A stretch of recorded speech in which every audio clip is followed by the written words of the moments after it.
First of all, thank you very much for the invitation to the Dubai government. For me, it's an honor and a unique opportunity to be here with you. And what I share with you have to do with this work, the Human Development Report that we produced in Chile at the UNDP office, United Nations Development Program. And this is the whole book, and but you can also have the summary in English. We have this copy and just a few copies of the summary for people who want to pick one. And we have to try to answer the question of how to link this agenda with public policy. Because if I can say, we are all agree that happiness or subjective well-being should be a very important goal of development. Okay, but how to do it? So let me give some experience from Chile about how to do it. Of course, putting more than answers and new questions. So the map of my presentation have 6 steps. I will follow the 6th step of my presentation. But first of all, the answer of the main question is positive. Yes, we can do it. We are convinced that we can do it. But it's not an easy task. It's a very difficult one. And we say we have to take and confront 6 challenges. So let me go inside one by one of these 6 challenges. First of all, we have to expand the concept of happiness. We have to discuss about including the word of happiness. Because remember, we are here trying to put happiness as a goal development, not as a just personal development, not as a conversation of individuals, as a goal development. And that means that society can do something regarding this goal. If society can do nothing, it couldn't be a goal of development. So happiness have a mixed characteristics regarding as a development goal. Because we think in the light side of the answer, it's a good thing to put happiness on the agenda, put it the right way, the people, because it's at the center of the development concerns. And that is okay. It's the same thing as human development approach, put on the people at the center of development. Think from this point. But as we can learn from our research, but in the other side of the answer, the shadows of this conversation, in many part of public debate, happiness have to do with a individual without society. Let me mention publicity. Let me mention self-help literature. In many instances, we do the research and everything is on the book. They say happiness is a matter of choice. If you choose to be happy, you just want to be happy. So they try to say there's an isolated individual pursuing that goal. So it's just a matter of individual choice. What have to do with that the society? What have public policy to do? Nothing. So that's the problem we see at the public debate, and that's the problem we have to overcome. Let me tell you that regarding our data, people, perceptions, think the same. When you ask in Chile to the people, do you think you can be happy no matter the circumstances? 80% they say yes, I can be happy no matter the circumstances. It's a task of the government to help you to be happy. 90% no, it's not a task of the government, because they think society doesn't matter to achieve that goal. But again, regarding our evidence, society does matter. There is a structural constraints that make that life satisfaction be unequal between different groups, different persons. So society does matter. So we need a new concept that puts more correctly the conversation. And that's why we prefer to use subjective well-being. But let me say another thing about the problem of happiness debate. Thinking about the public debate, happiness have a suspicion thing. When you talk about development, public policy, and you talk about happiness, people who don't think like us that this is important say, why are you trying to hide to me and you try to distract my attention to happiness? Oh, of course, happiness, all agree, but you try to hide something. I don't believe you are fair in that conversation. So many actors are very suspicious about this proposal. So we have to confront this situation. At this room, at this conference, at this dialogue, we are all convinced that it's a powerful thing about taking happiness in this development agenda. But outside this room, there's a lot of people that don't think the same. And the work is over there. It's in the other field, people who are not convinced because they think they are trying to deceive them or hiding something more important. So we need to change the focus, we say. And that's why we prefer to call happiness subjective well-being. And that's why it's important to put that subjectivity is a very important thing. We have to incorporate correctly subjectivity into discussion, taking into account that subjectivity matters. Again, what means subjectivity matters? We are preparing reports for Chile during the last 21 years, and our main goal was to say to the leaders, subjectivity matters. What people think, their fears, their dreams matters, and matters itself, not just a proxy of another thing, itself. That's why life satisfaction is itself an important thing. Just a little example. What people think, if it's real or not, it doesn't matter. The consequences of what we feel or think have consequences that really matter.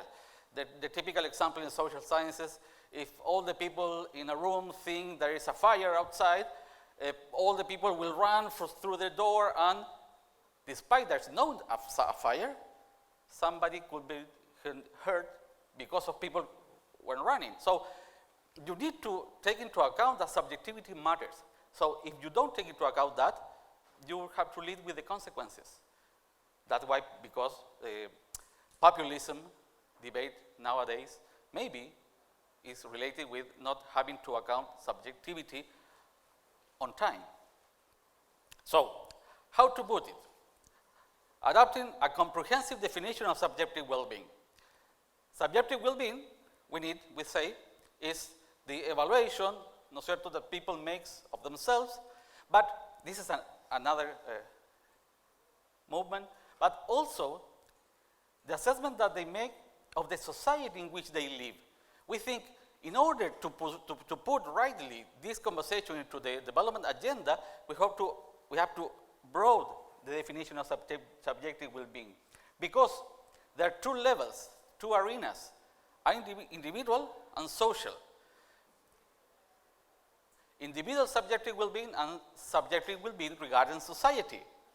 Those different arenas can go in the same direction, but sometimes can go in different and contradictory results. Our proposal is, if you don't take into account that those are different but correlated fields, you are not putting the theme in the right way. Let me tell you very briefly that in my country, in Chile, the evidence along the time shows that life satisfaction, individual life satisfaction is growing. But distrust with the institutions is going down. So we have a graph in the book that's two lines that were together at the start of the 90s, and then start to separate. So in my country, the public debates say how people want to change things.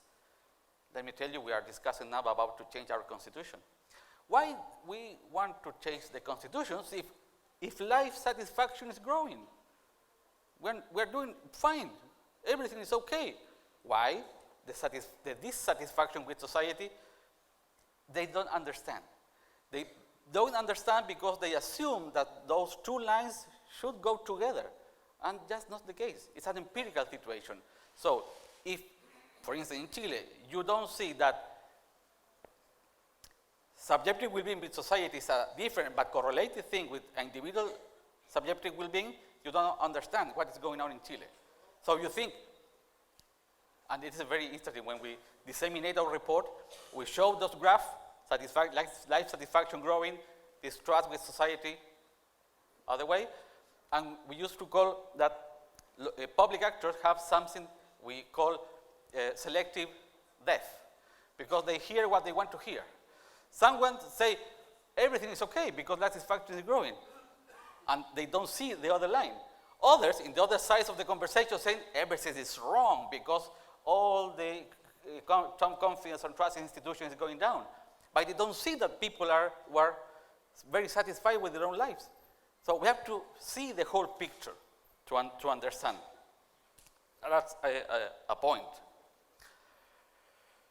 3, we need, in that same point, and along with to see the two fields, we need to understand the complexity and work understanding that this complexity is important to show it, to show the diverse ways of approaching to this kind of situation. Let me show you this. I hope I can explain it plainly. This is just a graphic of coordinated with the actual data of our survey. If we put subjective well-being regarding with society in one axis and individual satisfaction in another, we can at least show 4 different situations. So you try to work on public policy to it. Well, you have to distinguish, you have to make a difference in every one of these situations. You cannot do the same for the 4 groups. You have to do different things. And they told me there's a pointer. Okay, there's a pointer. Let me put my attention in 2 groups. Look, this satisfier and discontent. This is the situation in my country, mostly of the middle class. Because in my country, middle class, along the time, say, I'm very happy with my life because I progress so much, but just because of my effort. Nobody have helped me. Society have not helped me. So I'm satisfied with my life, but absolutely critical and discontent with society. People in Chile say, why people go to the streets to demonstrate if they're happy? They don't understand that people can demonstrate in the morning on the street and in the afternoon go to the mall and shopping. It's absolutely okay. Are different fields, but it's a very important group, and also because it's a very important group with a lot of political voice, okay? But pay attention to this group. Unsatisfied but content is a third of the population in Chile. Those group is a different challenge because they think society is okay, but my life is bad. Why? They say because they blame themselves about their situation of life. And that's a problem. Again, if you're the only person responsible for your satisfaction, society have nothing to do with that. But if this group, as it is, are the more vulnerable in society, we are seeing that it's a main challenge for public policies because these people, let me say it, give up. They say, that's the way it is, I have nothing to do, it's not society, it's me, I have nothing to do. So these people really give up. It's interesting, but for this group, maybe the public policy challenge is to make it discontent, you know? So in that regard, we do not need to reach satisfaction with society, despite dissatisfaction with society. If you became critical, you can say, no, it's not just my fault. There's a social problem. Let's try to work on that level and let's try to change structural problems. That's why very quickly showing why we have to understand the complexity. There's not easy question, but we have to put the right questions in its complexity. Let me move to my 4 point. Okay, 1, 2, 3 points about approach, how to change the way of view. 4 is about how to put in practice those change of view. Capability approach. We say we have to focus on capability approach. Why? Because public policies cannot affect directly happiness in terms of statistics, cannot affect directly the dependent variable, cannot go directly to that. They can go indirectly promoting capabilities. Minister of Happiness, or Romy, said it in the right way, in my opinion, in the morning. He said, well, government have to create the environment to enhance the probability of people to be happy, but they cannot force people to be happy. Okay? So that's the way we have to work indirectly using capability approach. What are capabilities? This is academic work that take into account the work of many people, authors, mostly Amartya Sen, Martha Nussbaum, and others. But capability is interesting because it has to do with actual freedoms, not just formal opportunities, but actual freedoms that people have to design and put into effect the life that they desire. So the movement is we have to enhance capability, to enhance agency, and this way come to improve the probability to be happy or have more subjective well-being.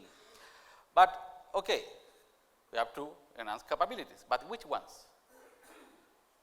That's another problem, because a very important thing is there is one answer to this question. Which capability to promote is a cultural thing. And regarding happiness, one of the main learning we have is what makes happy to you could be not the same that make happy to me. Not in your culture, not in my culture. So we have to discuss which capabilities to promote. And that's a point of social deliberation. They have no technical answer. It's a matter of social deliberation. I will tell you an exercise we used to do with this list, just to tell you what was the exercise. If I ask you to pick what is the most important for you of these 11, please answer in your minds. I hope if I gather the answers, you will be the diverse answers of that. And in public policies, you have to choose. You don't have the resources to do everything at the same time. So if you have to choose, which one comes first? Okay, that's a matter of social deliberation. And if I ask you to eliminate one of these, what is the least important for you in this list in order to increase the probability to have subjective well-being? That would be more interesting that answer. How do you eliminate? Just let me tell you that in our research, we show this list to people in qualitative methods, and in Chile, what they eliminate was participating and having an influence in society. You got it? That's the problem, okay? So another challenge is to identify which capabilities to promote, and that's a matter of social debate.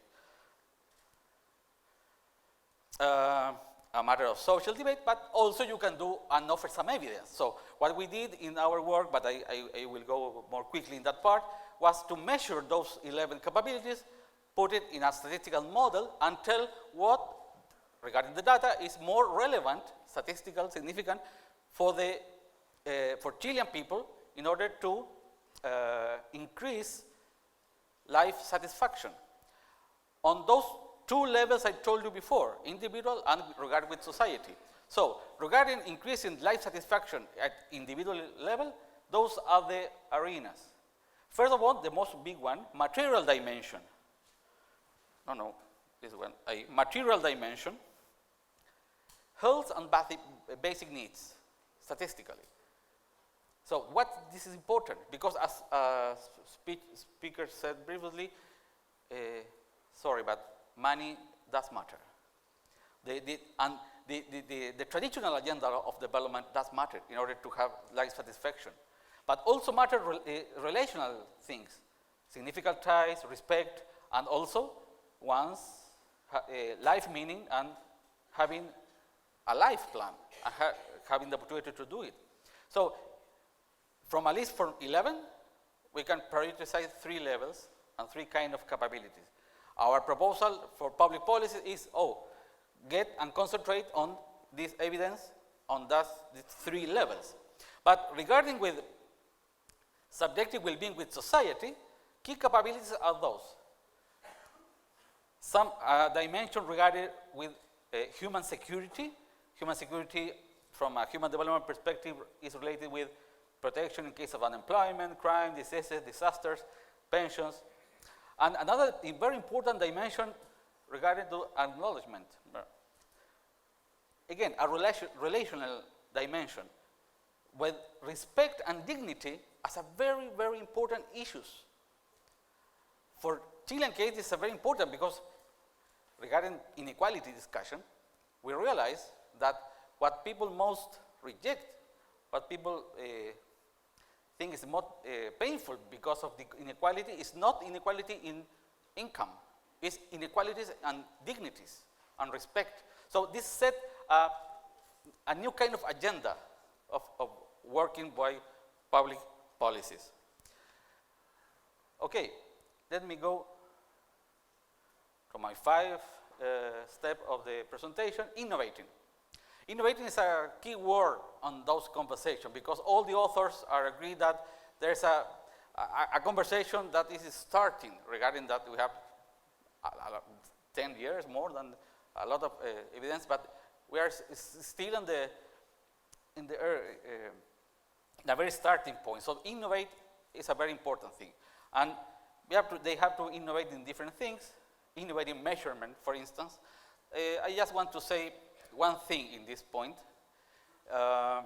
Innovate in measurement is essential, but I want to stress that, again, it's just a mean, not an end in itself. Okay? All measurements are means, not ends. Right? Means ends, yes. Not ends itself. So for me, it's important to stress this point because we also to be in love with GDP. Okay, it couldn't be the case that we just change one indicator for another indicator. They are just tools for a public discussion, for a public decision making. They're not means in itself. But there's a lot of things to do with measurement, very important. But innovation also in the way to do public policies, especially in the way to evaluate public policies. There's a lot of things here, but my main point about this is, again, innovation is very important because we have to try. We don't know exactly how to do it. So if we have to innovate, we have to be willing to accept that we can make mistakes. And in many public policy evaluation systems, they don't accept that you can make mistakes. They want to apply policies that, for granted, in advance, show you in an evaluation statistics how it's going to work. In that matter, we don't know, and we have to try once and again and gather information in order to innovate. But we have to accept that sometimes public policies on that regard can make mistakes. So innovation is a very important word. In that innovation point of view, for me, this is a very important slide because it takes a warning.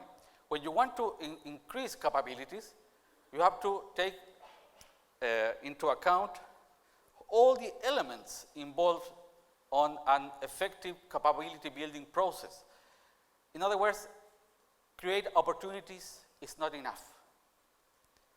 Why? Because capability is an actual freedom to do something, not just a formal freedom to do it. So, First, opportunities that make sense to the people. That's important. Not just opportunities that make sense or valued opportunities.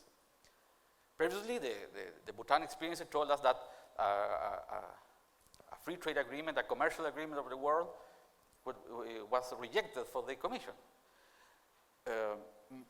I think in most countries, an important free trade agreement is an opportunity.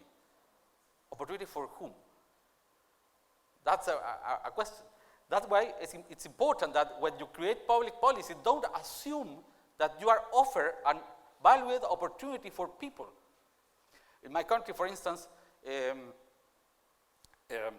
we are creating 2 new universities in territories where there's no universities. So we think they are offering a new opportunity for young people to study there, not having to go outside their homes. But you know what? Young people want to leave their homes. So the opportunity we are giving to them, they think, oh, now I have to stay. When what I wanted to do is go out my home. So that's very important to evaluate opportunities, but by whom? Valued by whom? Second, when you create an opportunity, in order to create enhanced capabilities, you have to pay attention to what we call appropriation factors that permit a fair and equal access to these opportunities. Yes, because sometimes we create opportunities, but we put barriers, a lot of barriers to take into advantage. For instance, big investments in mining is a huge opportunity, but it's a high technology industry, so people on the community where the mining is installed, they cannot take the opportunity. As in one community, they told me once, here will be a lot of opportunities of work, but not for us, okay? That the appropriation factors are very important. And finally, social scenarios to deploy the full potential of new capabilities. Because if you just create the new capability, but don't let people to put into practice this new power, you can create more discontent and not achieve the final goal to enhance the probability to have a very satisfactory life. So that we call we have to pay attention to the whole process of capability building process. But our last point is regarding also about innovating, but taking into account that we have talked about public policies, but we also and always, when we talk about public policy, we are talking about politics. And that's why this agenda is an invitation, and it needs a new way of doing politics, not only public policies. A new way of doing politics regarding more room for participation and deliberation, social deliberation. This is a circle, though. You start with the image of what is the goal you want to pursue, which are the capabilities to can give you this result, measuring, social learning, political deliberation. Every step of this have to be deliberated. So that's why this is an important field of innovation if you want to put this agenda into action. Finally, that's why my last point is regarding to stress the political debate you need to move public policies in order to achieve or create a more an environment for a greater subjective well-being. A public debate should start. This is always recognize that this is a very important event on that regard. Local and territorial level is a good field to begin in this political debate. That's why and later will be a special debate on that regard. It's important to recognize that all of we are talking about is a long-term challenge, not short-term. And that, again, is politically important because politically, more of the time, you are challenges in the short term. In more of the places, politicals don't have decades to show results. So if we cannot put these challenges in the long term, it will be very difficult to succeed with this agenda. That's why we call this need to be established as a state policies, not just government policies. And finally, it needs a strong and sustained political leadership at the highest level on every organization, countries, communities. It's a must to succeed in this agenda. That's what the experience said, and that's what our data said. That's why, again, put that all these challenges have all of these implications, and is a challenge that have to do not only with public policy, but also with politics. To change the final and the ultimate end or goal of development is a change or debate that affects interests, affects the balance of power. That's why this need to be also a discussion about politics and the struggles in the realm of democracy that it needs to do in order to succeed. That's what we learned from our work. I hope something of this could be useful for you. Thank you very much.